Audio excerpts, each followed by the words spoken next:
이게 진정한 블라인드 테스팅이죠. 그래서 1번이 슈필라우, 2번이 찌어, 3번이 기무라, 4번이 리델 송울리에, 5번이 짤톤. 자, 그러면 레드를 해봤으니까 화이트 와인을 다시 한번 해봅시다. 따라와. 어차피 마음대로 줄 거 아니야. 알아서 줄 거 아니야. 또 조금 이따 또 눈 가릴 건데.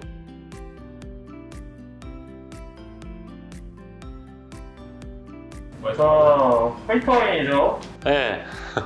근데 이 작가도 알겠지만 내가 레드 와인을 마시는 비율이 한 70 정도 될 거고요. 샴페인이 한 15 정도 될 거고, 사실 화이트 와인은 10% 정도밖에 안 될 거예요. 제가 와인을 마시는 비율로 치면 사실은 가장 작은 비율이죠. 근데 이제 버건디 잔에서 어떻게 향을 발산을 하는지 동일하게 포어를 했으니까 레드는 어느 정도 맞춘 거는 들었는데, 솔직히 화이트는 왜냐면 제가 익스피리언스가 그렇게 레드만큼 많지가 않으니까 좀 어려울 수도 있을 거예요. 빨리 앉아서 써주세요. 이런 거 안 보이겠죠? 뭐 아니, 순서를 더 가능합니다. 짤토 2개 넣고 그러지 마. 아니, 그런 손가락 장난치지 않습니다, 저희는. 와인 업계에서 손가락 장난질하면 날아가는 거 아시죠? 자, 이 순서예요. 스윙링 해드려야 아니면 해드리지 마. 솔링 하세요. 제가 하는 대로 하나, 둘, 셋, 넷, 다섯, 여섯, 일곱, 여덟, 아홉, 열. 예. 세 번을 맞출 수 있어요. 좋다. 이 와인이 좋은 거야? 글라스가 좋은 거야?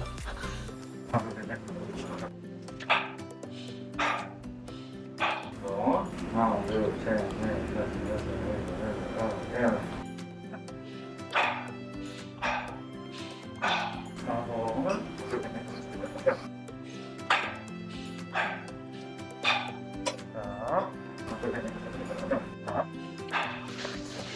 아, 잡고 싶다. 됐어요. 자, 평론 해주시죠. 되게 헷갈리는데, 근데 이것도 거의 비슷한 것 같아.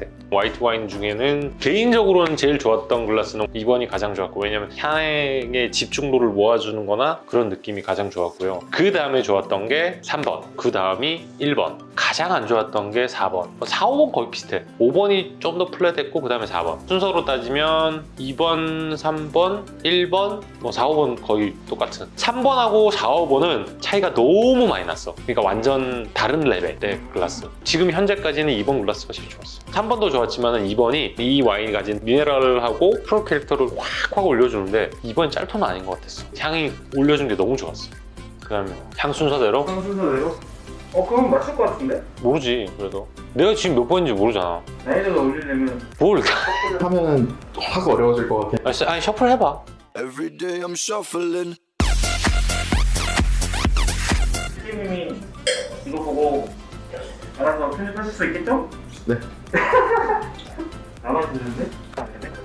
이뻐주세요. 와인 들어갑니다. 1번. 잠시만. 느낄 수 있게 좀 해줘. 아, 다음 와인 들어갑니다.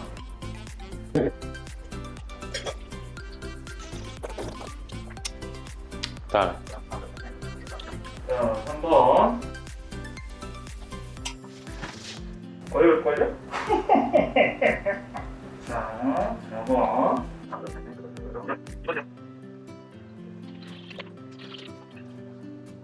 자, 5번.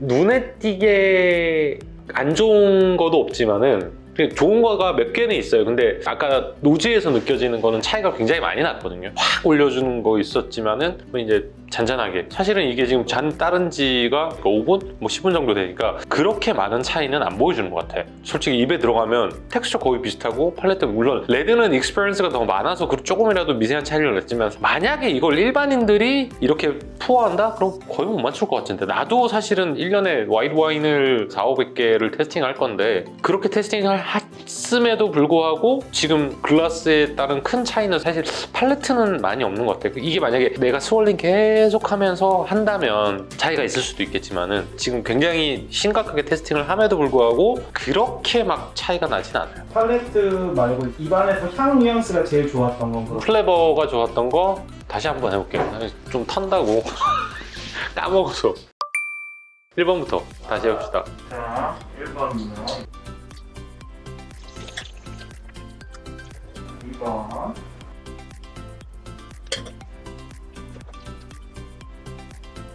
3번.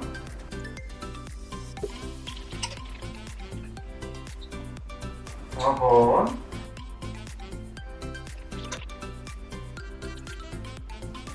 5번.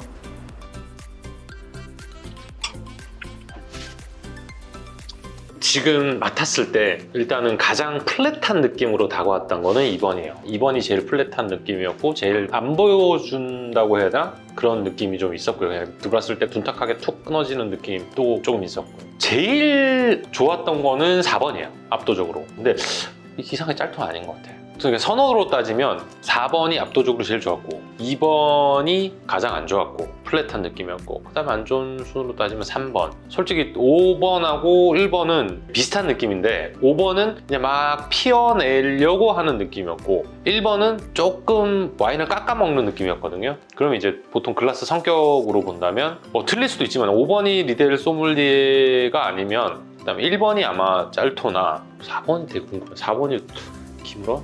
아, 이제 벗고 해도 돼? 네? 네. 아씨. 좋아요? 이 순서야? 네. 이거 맞췄네. 이 정도면. 내가 1번이 짤토라고 그랬고 기무라였네. 제일 좋았어. 압도적으로 좋았어 이게. 두 개가 약간 비슷했고 순서로 따지면 이게 여기 있고 그 다음에 여기 두 개 따라가는 형국이고 한 요 정도 되나? 요거 요 정도까지 해도 됐다. 근데 너무 플랫했어. 왜 가져왔는지 모르겠어. 팔레트는 진짜 상당히 기무라가 화이트는 짱이네. 평소 때 글라스를 저는 짤토를 많이 사용을 하고 있지만 짤토를 수입하는 회사의 대표이자 그리고 짤토를 워낙 좋아하다 보니까 짤토가 디캔터를 사용하지 않고도 이제 와인을 막 열게 만드는 능력이 상당히 좋거든요. 그런 능력으로서는 짤토가 최고. 기무라는 향을 모아주고 아름답게 만드는 장점이 상당히 있어요. 사실 여기서 제일 잘 깨지는 단점은 기무라가 1등일 것 같아요. 근데 또 리델 소믈리에는 소믈리에만의 특징이 있어요. 2000년부터 와인을 마셨고 제가 처음 돈을 주고 산 글라스가 스톨질러라는 글라스예요. 스톨질러를 썼었고 그래서 그걸 열심히 쓰다가 그 다음에 제가 쓰게 된 게 슈피겔라우 시리즈고 그 다음에 이제 2003년, 2년에 리델을 알게 돼서 그때부터는 사실은 리델밖에 안 썼어요. 리델이 가장 좋았고 리델 보르도 그랑크루, 소믈리에 그랑크루 심지어는 그때 뭐 행사장 다닐 때도 리델 소믈리에 글라스 들고 다녔으니까 근데 이제 짤토를 뉴욕 가서 알게 되고부터는 사실 짤토밖에 안 썼어요. 저희가 수입하기 전에도 사실 짤토밖에 안 썼고 뭐 장단점이 있어요. 이거 두 개는 뭐 논외 등급이 여기 끼일 수 있는 글라스가 아닌 것 같아서 근데 이렇게 본다면 개인적으로 화이트 와인이나 보르도 와인, 올드 빈티지 만드시는 거는 여기 나올 수가 있는 것 같고 일반 빌라주나 프리미어 크루 어린 와인을 깨우는 스타일로는 짤토가 가장 좋을 것 같고요. 그 다음에 적정히 숙성된 시음 적게의 와인을 천천히 즐긴다면 소믈리에 시리즈가 좋을 것 같아요. 그래도 뭐 저는 항상 짤토만 쓸 거고 제가 알기로는 요거는 식기세척기 사용이 가능하고 리델은 안 될 것 같고 저는 식기세척기에 넣고 써요. 짤토는 집에서. 제가 가장 애용하는 글라스는 요거 3개라고 보시면 돼요. 사용할 때마다 참 괜찮다고 느끼는 게 이 기무라 글라스예요. 사실은 좀 비싸서 고가라서 국내에서는 그런데 기무라 상당히 좋은 글라스고 뭐 짤토도 좋고 리델 소믈리에도 당연히 좋은 글라스예요. 근데 이제 장단점이 있으니까 제가 앞서 말씀드렸던 본인 취향이라든지 지금 오늘 글라스에 대해서 설명을 했지만 제 개인 취향이에요. 여러분 취향하고는 다를 수가 있어요. 왜냐면 저는 제 나름대로 팔레트가 있고 제가 나름대로 느껴지는 이 맛의 포인트가 있기 때문에 그러니까 여러분들도 다음에 한번 테스팅 해보세요. 아무런 그거 없이 블라인드로 테스팅 했다는 거를 말씀드립니다. 지금까지 와인 마시는 아톰 이준혁이었습니다. 감사합니다. 와인 애호가들이 이제 와인을 테스팅하실 때 도움이 될 수 있는 팁을 몇 가지 소개해 드릴까 합니다. 샴페인의 경우에는 8도에서 10도 정도 드시는 게 이제 기본적인 원칙인데 이제 한국에 계신 분들이 보통 와인을 테스팅하실 때 너무 차갑게 테스팅하시거든요.